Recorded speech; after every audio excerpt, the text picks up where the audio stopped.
Welcome to John Martin Talks, where we battle ignorance and apathy daily. The growing ignorance of just how special this experiment we call the United States of America is, and the apathy that we can't or won't do anything and everything to save her. Well, wow, ladies and gentlemen, what a night, what a morning it's been. We were up late last night, so we got a little bit of late start. Of course, if you're watching us on America's Voice News, it won't matter because we're always on there late, at least on their streaming service. Good morning to the Facebook America's Voice News version. Howdy, how are you guys? Glad to have you here. Well, we got a great show for you tonight. I feel rested now and battle tested. My first part of the story, talk about last night. And I'm telling you, JMT, John Martin Talks, right here, we still believe that it will be at the end of the day, maybe not today, but it will be Donald Trump. I am still confident that President Donald Trump will get 4 more years, and I'll get into the details of that in just a moment. And then we're going to talk, if we have some time, we're going to talk about the balance of power with Congress and the Senate and get down into some of those individual races. But I got to start with our sponsor, Big Daddy Unlimited. They held a watch party last night. It was tremendous. We had a bunch of young people. We did about a 30 or 40 minute talk last night, introduced some great young people and older people as well that are supporting the president that turned Florida not only even red, but turned it even redder because Donald Trump, man, he crushed in Florida. And there were people there last night that are responsible for that, and people like them across the state. So thank you, Big Daddy and Sherry with the E. They know who I'm talking about, that sponsored the watch party. But you can help our sponsor, Big Daddy Unlimited, and help our show by looking, no matter when or where you're watching the show, look above the video and you will see a description of the show. Scroll down till you see the sponsorship link. Click on that. It will take you directly to Big Daddy Unlimited, where you will get factory direct pricing on all things Second Amendment, guns, ammunition, and we might need them more now than ever. I'm not advocating for violence, but violence seems to be thrust upon us. And you can get factory direct pricing on guns, ammo, swag, tactical gear, literally thousands of items, factory direct, delivered directly to you. So check it out. All right, let's get into this last night stuff this morning, right? Because it's still going on. November 3rd has melted into November 4th and beyond. This is an AP story. Northern battlegrounds could hold key to Trump-Biden outcome. Well, you know, it's still morning in America. Donald Trump is still here. Man, what a night it was last night. It was exciting. It was nerve-wracking. It was a lot like 2016, and it's going to still be that way. And we're going to get into details, but it was a joy to be with all these people last night, and everybody like-minded and celebrating and working hard for Donald Trump and Florida. We did our job, did we not? But what a morning it's been. I mean, you wake up this morning, and I hate to tell you, snowflakes, no matter what happens over the next couple of days, at least for the next 2 months, no matter what, Donald Trump, man, is still your president. And he's going to be your president, I think, for 4 more years.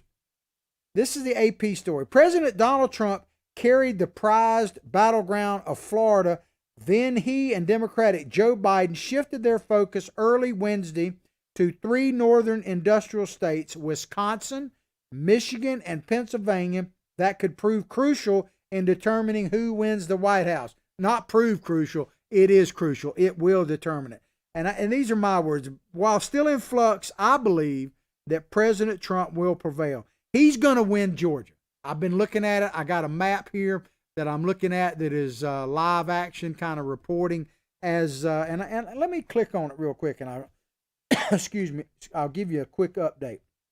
I say he's going to win Georgia. Here's the latest from Georgia.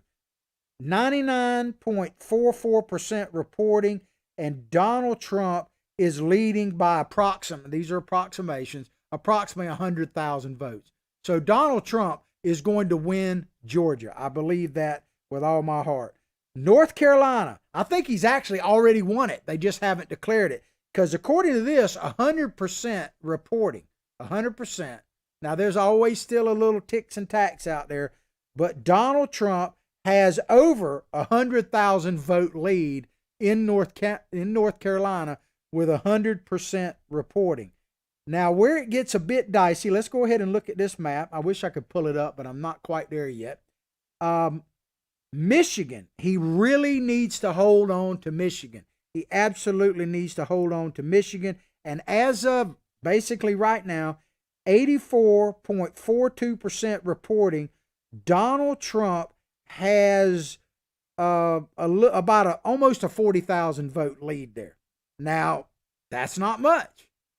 He needs to hang in there because Wisconsin, they haven't called it yet, but Wisconsin appears to be going blue, unfortunately, with basically almost 100%, 99.95% reporting. Donald Trump he's trailing, but he's trailing by only about 20,000 votes. So I guess depending on wherever that 0.5 or 1% come in, it is still possible that he could win Wisconsin, but it doesn't look that likely to me. Michigan, I believe he's going to hang in there. Alaska, they haven't called, but of course Alaska well, let's look at it just for the heck of it.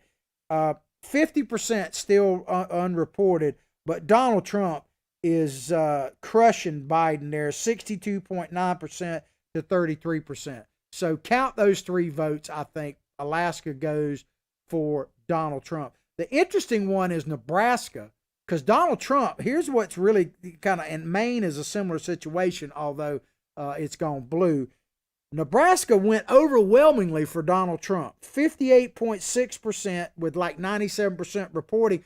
But Joe Biden's going to get one of 5 electoral votes? Let me look. Yeah, 5. He's going to get one of those votes because basically how Omaha, Nebraska votes, they get 1 electoral vote. So crazy as it is, Joe Biden actually only got 39% of the vote, but still going to get an electoral college vote. One of the more interesting states still outstanding is Nevada.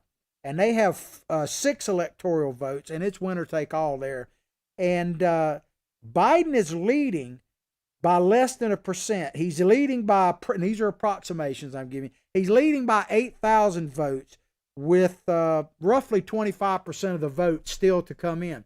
The reason why it's still possible for Donald Trump to win Nevada is because of the votes left to come in. From what I'm hearing this morning, the majority of those are around Las Vegas. Now, normally, that would bode very well for Joe Biden, and it still might.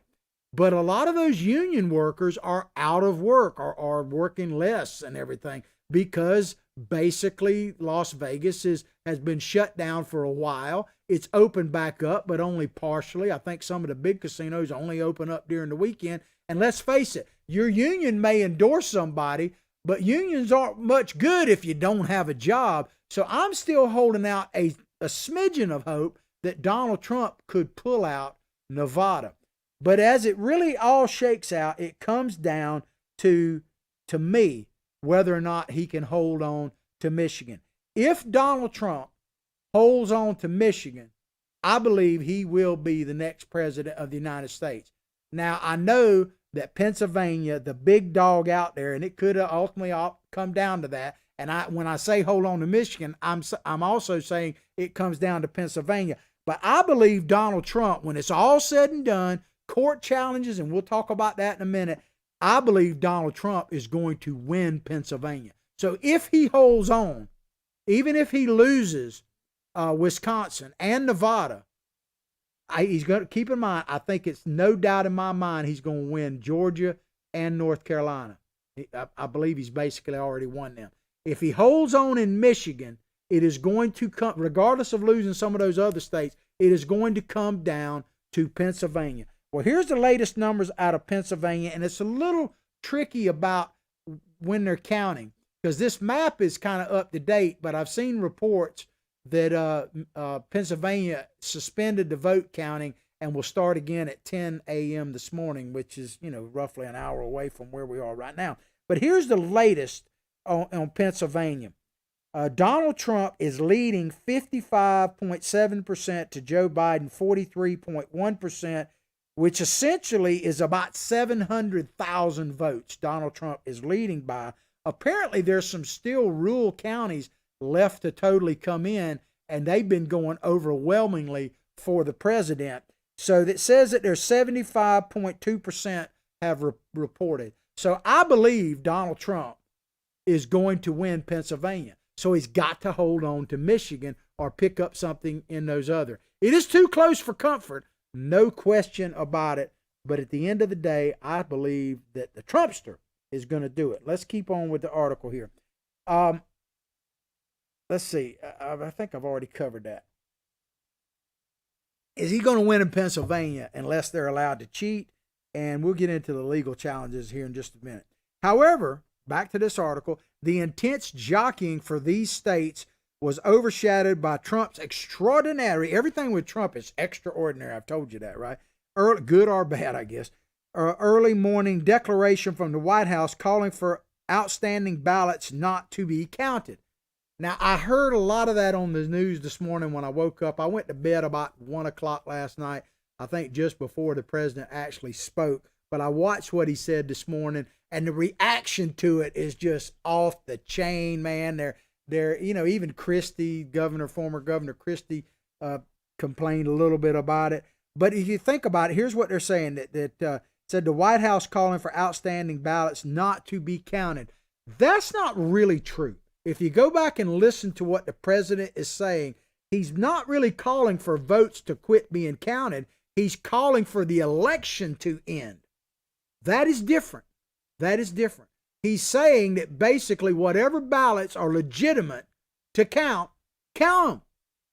But those that have come in after the deadlines, those that don't have the proper postmark, those that don't have the proper signatures, those in Pennsylvania, and we'll talk more specifically about Pennsylvania in just a moment, without postmarks, those he don't want to be counted.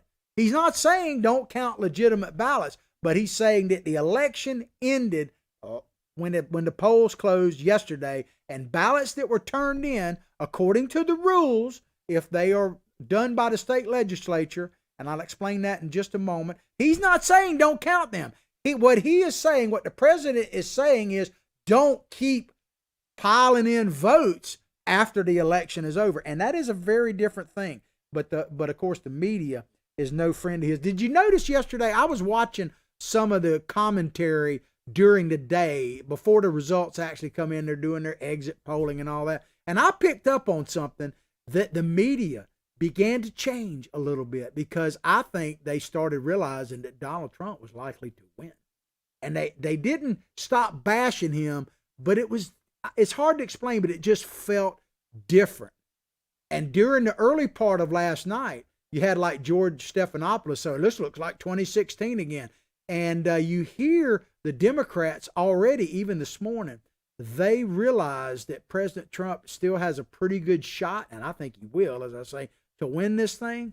And the Senate, and we're going to talk about the Senate more specifically in just a moment, is going to stay in the control of the Republicans. It looks like that the Democrats did not get their big blue wave. That is for sure. We'll talk about the Congress more specifically, but it looks like, bottom line, I'll give it to you now, the Republicans are going to hold on to their majority. The exact number is a question, and they're going to pick up some House seats, although they are not likely to overtake the House, and we'll talk about that. But Pennsylvania, see, President is right about continuing to count, because Pennsylvania is trying to count ballots that could come in with no postmark or no valid signature. And that's what the president is talking about. And I think he's going to win those challenges, and I'll explain that in just a moment. By early Wednesday, neither candidate, Sleepy Joe, or President Trump, had the 270 Electoral College votes needed to win. Trump made premature claims of victories in several states and said he could take the election to the Supreme Court to stop the counting. Just talked about that. It was unclear exactly what legal action he might try to pursue. It's not unclear at all. He's going to pursue the constitutional issue, period. That's what it is. people don't seem to understand this. So let me take a few minutes to kind of explain this. The U.S. Constitution is fairly clear on this. What we don't really have what you would consider a national election. That's what the Electoral College is all about. We basically have a 50-state election. Of course, territories come in, District of Columbia, that kind of thing. But we basically have a 50 individual state election. Now, the Constitution is pretty specific about this. And this is actually to the president's advantage. It says that the state legislatures, not Congress, not the Senate, not the president, but the state legislatures set election laws within their state. So that's very important, because any changes that have been made over the past year, which there have been a bunch of them just in the last few weeks, especially like Pennsylvania, that are outside the state legislature, in other words, the state legislature did not implement them, they are by their very nature unconstitutional, because the Constitution is very specific about that. So in the case of Pennsylvania, if the big rule there, and they keep talking about, the 3-day and the postmark and everything else, but if you actually go back and look at the court case, essentially what they said in Pennsylvania is that the ballots could be counted up to 3 days after they were supposed to be postmarked, which is election day, which is not unusual, by the way. It's just unusual because the election's so close. But here's the clincher. Pennsylvania went further than that. And the court ruling said that they didn't have to even be postmarked or clearly postmarked, and they didn't even have to have a valid signature to count. Well, the state legislature is controlled by Republicans, and they did not pass that. That did not come out of the state legislature. It came out of a court challenge on the existing rules of Pennsylvania. Now, the Supreme Court took it up, but at the time, that was before Amy Coney Barrett was there, and it was a 4-4 tie, basically split decision. So what that meant is it went right back down to the lower courts. But because they didn't really take a position on it, it can be appealed and brought back, and it can happen fairly quickly, which I think it will. I think it absolutely will. And so once again, if they're not done by the state legislature, regardless of whether it's Texas or Florida or Pennsylvania or Michigan, where they're still counting ballots, obviously, then it's unconstitutional.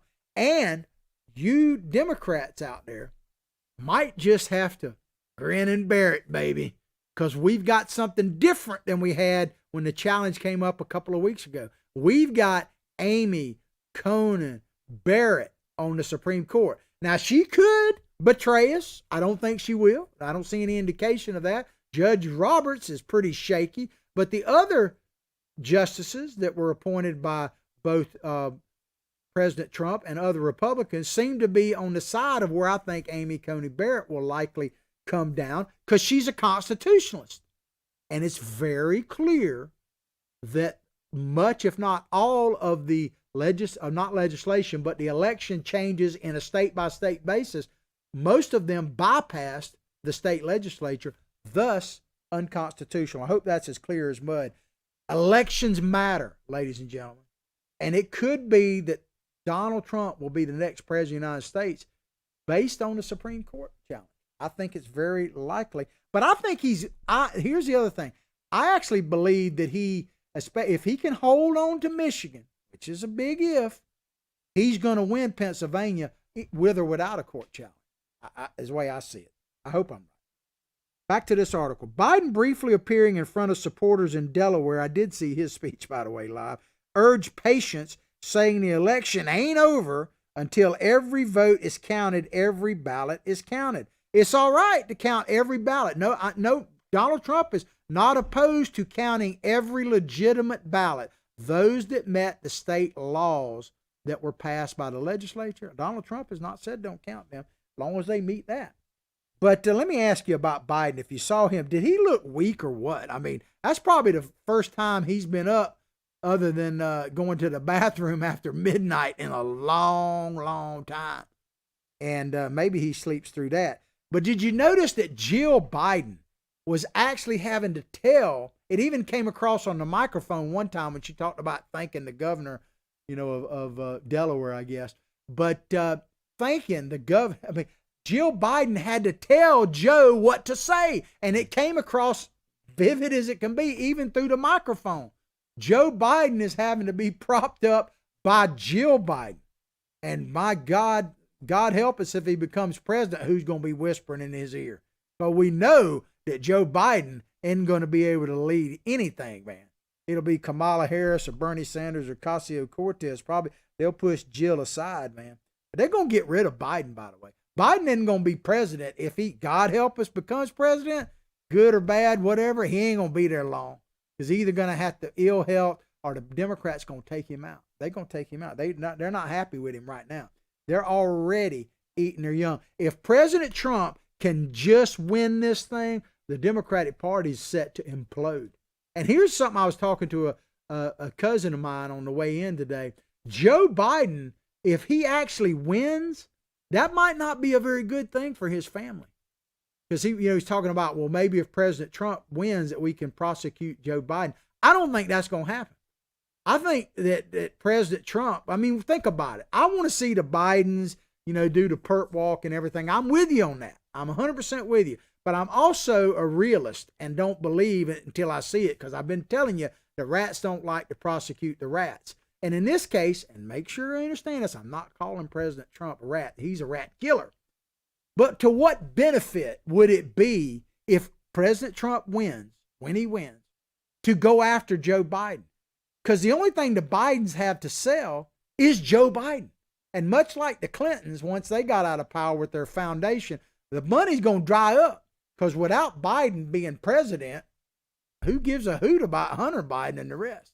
So I don't see that happening. What I do see happening for Joe Biden is if he becomes president, God help us, I got to say that, the Democrats may go after him with the whole Hunter Biden and the money laundering thing to get rid of him so they can put who they really want in there, the most progressive senator out there, Kamala Harris. So Biden, to me, is actually in trouble personally and financially and his family if he actually wins. Kind of how I see it. But Biden went on to say in his speech last night, it's not my place or Donald Trump's place to declare who's won this election. That's the decision of the American people. But my question to you, Joe, and the Democrats in general is, will you abide by that decision of the American people? What if the decision of the American people turns out that 45 wins re-election, 4 more years of Donald Trump? Are y'all going to accept that? I doubt it. I doubt it very seriously. What if President Trump actually holds on to Michigan and wins Pennsylvania outright? Are you going to drop and concede and drop any court challenges? I doubt it. And what if at the end of the day I'm right and that President Trump prevails through all of this crap that he's going to have to go through, and he prevails? Are y'all just going to accept it when he gets inaugurated and let it go? Keep in mind that they still have the House. They're going to attack President Trump. They're not going to accept this whole idea of peaceful transition is nonsense. They're not going to let President Trump be the full-blown president on their watch. They're going to challenge him. They're going to try to make his life miserable. And we'll, in later shows, we'll talk about that. But are you going to abide by that decision? Oh, on a side note, too, I got to just mention this. I was watching the coverage last night. Like I say, Big Daddy Unlimited, our sponsor. Check out our sponsorship link. Go no matter where you are watching the show or when. Look at, even on YouTube. We got a YouTube channel, by the way. It's John Martin Talk. Spell it out. You'll see our sponsorship link, Big Daddy Unlimited. Click on that. Everything Second Amendment, factory direct pricing, guns, ammo, you name it. Thousands of items delivered directly to your door. They sponsored this watch party last night. I really appreciate that. And we were, watching. They had multiple TVs in multiple locations. And so I was watching Fox, some and ever. And one thing that stood out last night, and this was just before Biden got on the stage, Chris Wallace.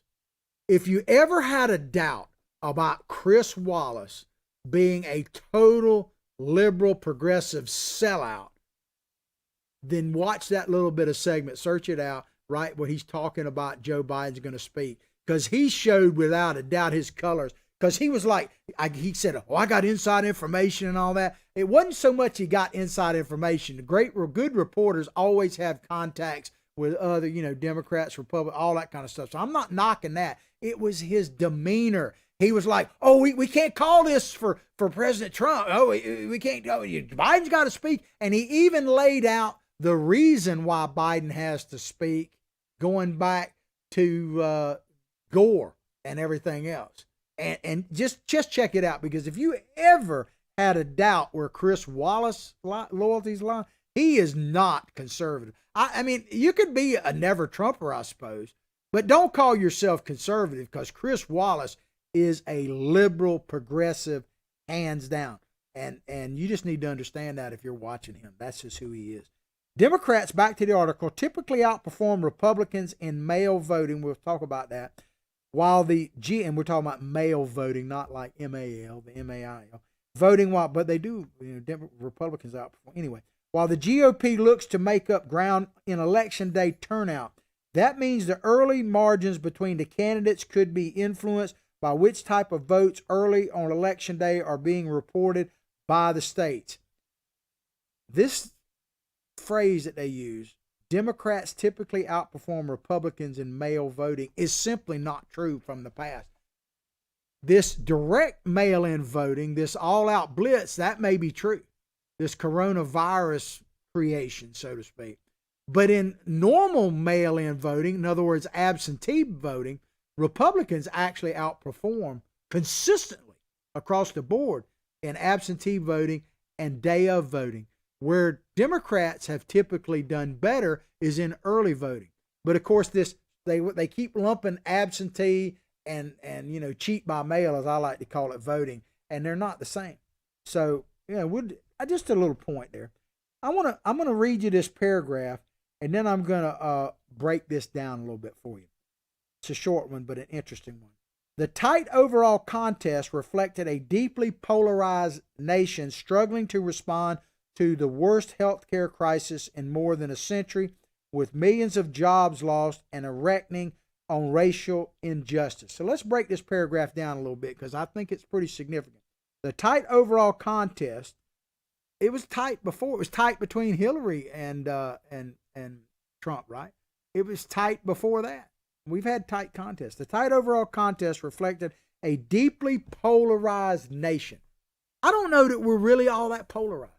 Now, yeah, we're divided, but I want to show you this meme here. Now, this, granted, is a map of the 2016 election in the United States, county by county.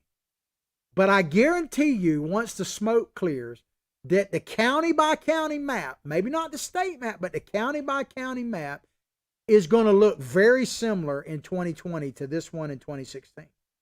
And I show that to show that, the vast majority of the country, now I'm not, population centers, whatever, but if you look at the country as a whole, we're not that divided.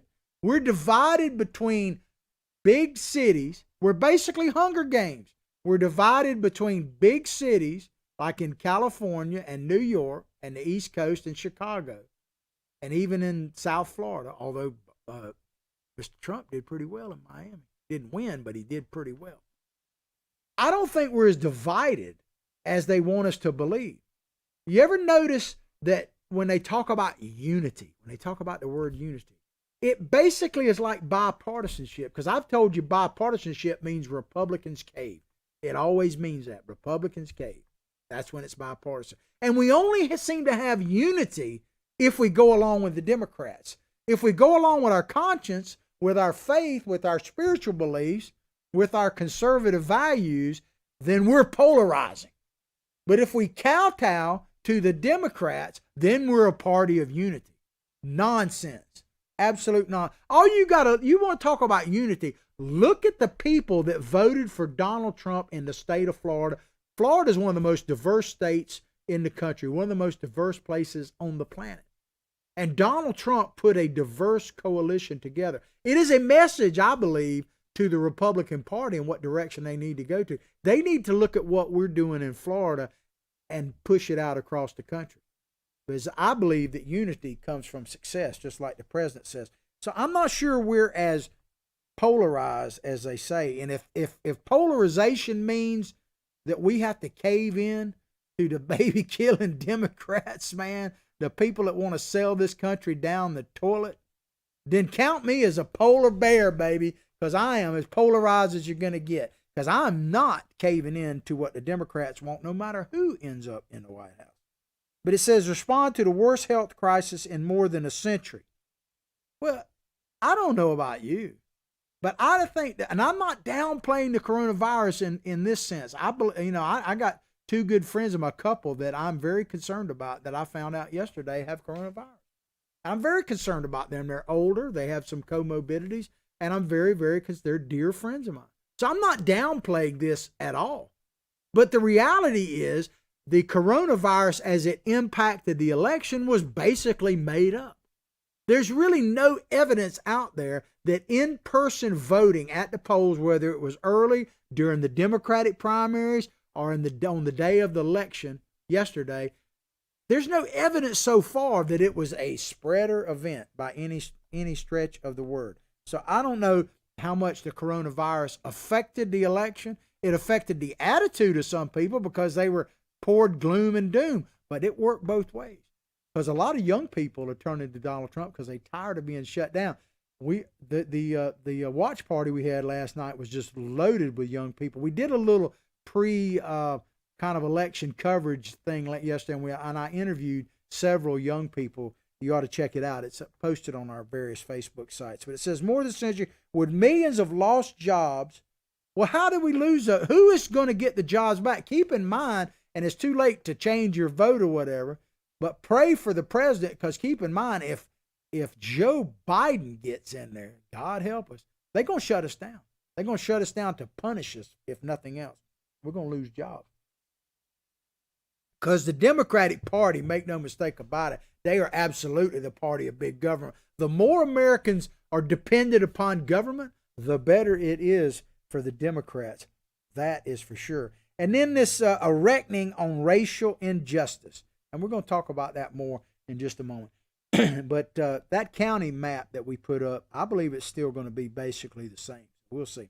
Florida was the biggest fiercely contested battleground on the map, with both campaigns battling over the 29 electoral college votes that went to Trump. Trump crushed it in Florida. It should have been called earlier, right? I mean, one of the most frustrating things is how they call stuff. I mean, they called Virginia, and I mean, I'm not disputing that Biden didn't win Virginia, but they called Virginia before anybody was counts, and for about half the night, Trump was actually leading in Virginia. But in Florida, even when it became really clear that Trump had won bigger in Florida by far than he did 4 years ago, they didn't want to call it. I think they just want to keep us hanging in there and listening, and probably trying to influence voters elsewhere. Excuse me. The president adopted Florida as his new home state, wooed its Latino community, especially Cubans did really well, particularly Cuban Americans, and held rallies there insistently. And here's an interesting, it says, for his part, Biden deployed his top surrogate, President Barack Obama, there twice in the campaign's closing days, and benefited from $100 million pledged in state from Michael Bloomberg. Now, there's two takeaways from that right there, ladies and gentlemen. One is Obama's lost his magic. He didn't seem to have much influence on this election whatsoever. And if you think he did, maybe, if anything, it might have been negative. But tell me, chime in on whatever Facebook page you're watching, or our YouTube channel, spell it all the way out, John Martin Talks. Tell me what you think, because I don't see Obama having any real positive influence on this election, period. He kind of just mailed it in, so to speak. And then Bloomberg, I mean, oh my God, what's that joke about how do you make a small fortune? Start with a big one. Because Bloomberg, I tell you what, he may be great at that financial information and all that kind of stuff, but when it comes to politics, man, he stinks. I wouldn't invest a dime on his stuff, man. He spent $600 million to basically last a week in the primaries, to have Elizabeth Warren take him down. And he spent $100 million, and Trump did better in Florida, did better with black people. You mean he started all this stuff with, people, felons, they just assume that all black people think alike. Of course, Biden thinks that, right? But what it shows me is that, one, Obama has lost his magic. Two, that Bloomberg don't know squat about politics, really. And the other thing is, maybe people of color are tired of being bought. You ever thought about that? Maybe they want to have free thinking. And I am just hoping that the numbers show that an increased number of black people, we know Hispanics voted for Trump, and I hope they're going to push him over the top. Wouldn't that be something if they look at like black vote in Michigan and that's what pushes president over the top in Michigan? Could be. It'd be interesting. The momentum from early voting carried into Election Day as an energized electorate produced long lines at polling sites throughout the country. Turnout was higher than in 2016 in numerous counties, including all of Florida, nearly every county in North Carolina, more than 100 counties in both Georgia and Texas. The increase in voting, that totally seemed sure to increase as more counties reported turnout figures. So the turnout was higher than it's almost ever been. Can we finally drop this voter suppression deal? If you didn't vote between the mail-in, cheat by mail, between the absentee ballot, between the early voting and the day of voting, if you didn't vote, it ain't suppression. You might be depression, but it ain't suppression. Can we drop the suppression deal? No, we're not, I'm sure, because that's a big thing for the Democrats. So what should we do? What should we do? Well, I think at this point, we have to basically let the votes keep counting. Obviously, President Trump needs to win Michigan. We're going to have to let the lawyers do their work. That's just all there is to it. And we can support President Trump. We don't need to be violent. We just need to support President Trump as openly as we possibly can. Let it be known that we Americans like our president and we want to see him return. Those, many of us do anyway. And you can donate to the president still. There's a defense fund and all that kind of stuff. Donate to the president. So check that out. And on a side note, they talk about the president's demeanor during his talk last night. Well, I actually thought he composed himself pretty well. When you consider the fact of all this man has been through from 2016 up to now, from the time that he was being told over the last year that he doesn't have a chance in HELL hockey sticks, he should just quit now and let Pence come. He's got no shot. He's trailing in every poll. And I kept expecting him to have a MAGA hat poll that said people wearing MAGA hats are opposed to Donald Trump. I mean, all the things that he's gone through, and he's supposed to just smile and take it. That kind of thing. So I think actually, given everything he's gone through, he wants to celebrate his victory, which I believe he's going to get that chance, maybe a little delayed gratification. But they worried about his demeanor. And let me just tell you this, ladies and gentlemen, and we'll move on with what time we got left, about 4 or 5 minutes into our next thing. Show that frog meme again. There's that frog in case you hadn't, if you're new to the show, welcome, howdy, how are you? But I've been telling you for about a month now that, and if I say it, it bears repeating, that I've come to the conclusion about that frog in the pot thing, where when they talk about if you put a frog in a pot and turn it up slowly, he'll just sit there and cook. But if you throw him in boiling water, he'll jump right out.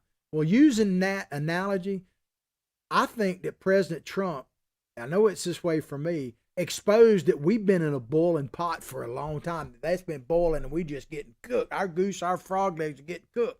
Well, I, for one, have jumped out of the pot. And I encourage many of you, even some of you who support Joe Biden, jump out the dadgum pot. But those of you who have jumped out with me, you Trump chumps, Trump chump frog jumpers, I can say that real time fast, stay out the pot.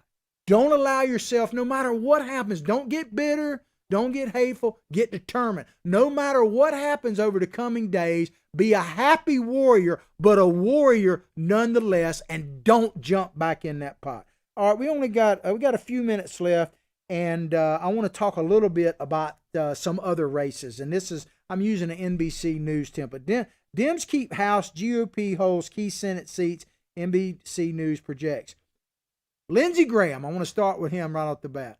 He won in a landslide. They spent $100 million on his race, and he won in a landslide. And I was listening to old Morning Smo this morning. They're totally perplexed. How did it happen? You know, and all that happened because South Carolina's red.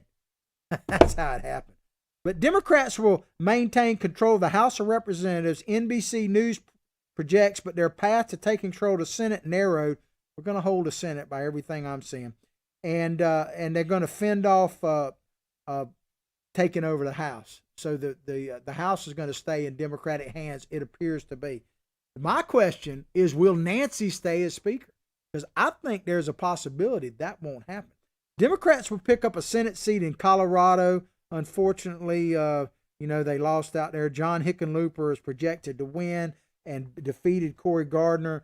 I don't know that Cory could have done anything. I think he was a bit soft on President Trump, but I don't know. In Colorado, all I can say to you folks out there in Colorado, lay off the weed, man.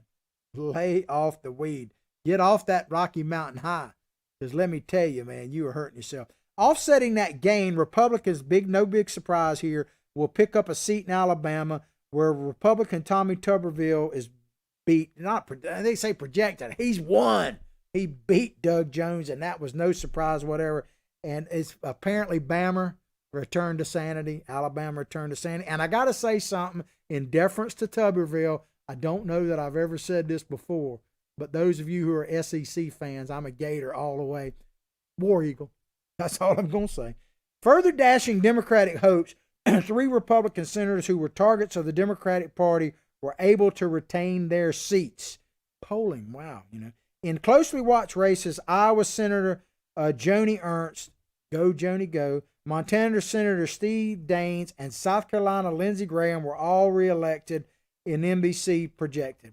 $100 million basically was spent against Lindsey Graham, and a little bit less, but pretty close to $100 million spent in Kentucky against Mitch McConnell, and he won handily. I mean, Lindsey said it last night, kind of if you go back and listen to his kind of acceptance and thank you speech, he basically said that the $100 million that his opponent got, he thanked him and was very gracious to him. But he said, I might have had as much to do with raising that as anyone. What he's meaning is that he was a target. They just want to punish Mitch McConnell, Lindsey Graham. They had money to burn. Let them burn it. I don't care. Inserting some uncertainty, the Georgia special election is headed to a runoff. It's not uncertain. The Georgia special election is going to be won by Kelly Loeffler. Probably be December, I guess, when they do it. So they'll make a big deal out of it. Georgia is going to be won by Trump. Perdue is winning handily in his reelection to the Senate, and Loeffler is going to win that runoff race. I don't think there is any question about it. Michigan is a big, big question. Let me check my time. Got a few minutes. Michigan is I've said a lot about it. President Trump needs to hold on to Michigan. But what about John James? He is a candidate to Senate against this Peterson fella out there, and it looks like he's going to win. He's certainly going to win, I think, if President Trump wins, because the numbers are pretty similar. And man, have you seen this guy? He is an impressive young guy. He'd be a great senator for Michigan, so I hope it happens. But think about this. If he wins, and that's not him, John, we'll talk about this gentleman. Don't put a picture up there. It's not him. But Mr. John James, he actually he's black, okay? So now if he wins, and it looks like he will, there are going to be 2 black senators, Republicans, and there's only 3 other senators that are black, and they're Democrats. So can we drop this whole thing about systematic racism and the Republican Party and Donald Trump and all that? Black people are being elected to office in the Republican Party, to the highest offices in the land, to U.S. senators from 2 very different places, from South Carolina and from Michigan, if it happens. And I wish him nothing but the best. And in Maine was probably the biggest surprise of the night. It looks like Susan Collins is going to hold on to her seat. I got to tell you, I thought she was done. It appears that McSally in Arizona is done. Now, is she just a poor candidate, or is she a victim of the poisoning of Arizona and by California people? What's happening in Arizona is people are leaving California in droves moving to Arizona, running away from all the crap they created in California, but they're bringing their crappy politics with them to Arizona. Wake the heck up out there, you Cali immigrants to Arizona. I understand why you're leaving. Don't bring your crap to Arizona, and New Yorkers and whatever. You're welcome to come to Florida. Don't bring your crap here. Let me check. We got a couple minutes left. North Carolina, as I said, I do believe that President Trump is he's won North Carolina, basically. I don't know. And Tillis is going to win, it looks like, and so is Joni Ernst. I want to close the show by giving a special shout out. You can put that picture that you just put back up there. This young man, Madison Cawthorn of North Carolina, you might have remembered him from the Republican National Convention. He's going to now be the youngest member in Congress, the youngest member. And then I got to give a special shout out to my dear friend, Kat Comic, who is replacing a true friend of mine, Ted Yoho, because he's retiring. She won her District 3 Florida seat to Congress. She's going to be the youngest woman in Congress. So we got the youngest person, period, in Cawthorn, and we got the youngest woman in Kat Comack. Can we drop this thing that Donald Trump and the Republican Party under him aren't appealing to young people? Can we drop some of this stuff? And on a quick side note, my dear friend Kat Comack said recently at one of our Republican meetings, she said that she can't wait to take on Alexandria Ocasio-Cortez. She's going to take her on. Well, I put it out last night on our pre-watch party that I am willing. I tell Ocasio-Cortez and my good friend Kat, if you need a referee for that fight, for that match, for that battle royale, I will referee that anytime, anywhere. Keep the faith, ladies and gentlemen. I hope you've enjoyed the show as much as I've enjoyed bringing it to you. Go directly to John Martin Talks Facebook page, like it, share it with others. I'll pray for your family. You pray for mine. Let's pray for the president in this nation, because we need 45. We need Trump unleashed. We need him to win. Hang in Michigan. Come on, Pennsylvania. But as I say each and every day, from my heart, from my family to yours, have a blessed day.